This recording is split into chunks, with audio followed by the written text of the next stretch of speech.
পরমানন্দ প্রভুর নামে প্রভুপাদকে যখন দান করেছিলেন, এই বলেছেন যখন প্রভুপাদ আসবেন তখন দীক্ষা নেয়নি, উনি দেখা দিলেন এই যে মন্দির, এই রকম মাটির কোনো সেবা পূজা হয় না। তারপরে কি করলেন, উনি মায়াপুরে চলে প্রভুপাদ প্রার্থনা করে বলে, প্রভু আপনার আমি মন্দির করতে চাই। কয়েক বছর পরে এই জায়গাটা ঠাকুরকে প্রভুপাদকে দান করে দিয়েছিলেন।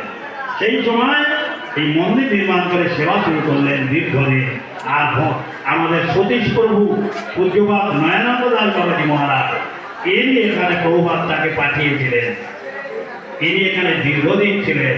কিন্তু সেই সময় মন্দিরটা অত উন্নত করতে পারেননি, কিন্তু উনি দীর্ঘদিন এখানে ছিলেন। এই সম্পদকে তিনি যেটুকু মন্দিরের আছে, যাই হোক তিনি আমাদের গুরুবর্গ ছিলেন, তার চরণ কমলে প্রণাম করি। জয় নয়নানন্দ দাস বাবাজি মহারাজ কি, নয়নানন্দ দাস বাবাজি মহারাজ কি। সেই সময় আমি এখানে আসি, এই মন্দিরের যথা তরুণ ছিল, চারিদিকে বাঁশবাগান ভূতের বাস। আমাকে মহারাজ পাঠাবেন বলে দক্ষিণ ভারত থেকে আসলাম। আমি বলি না, আমি জঙ্গলের মধ্যে যাবো, আপনার বাবাজি থাকেন।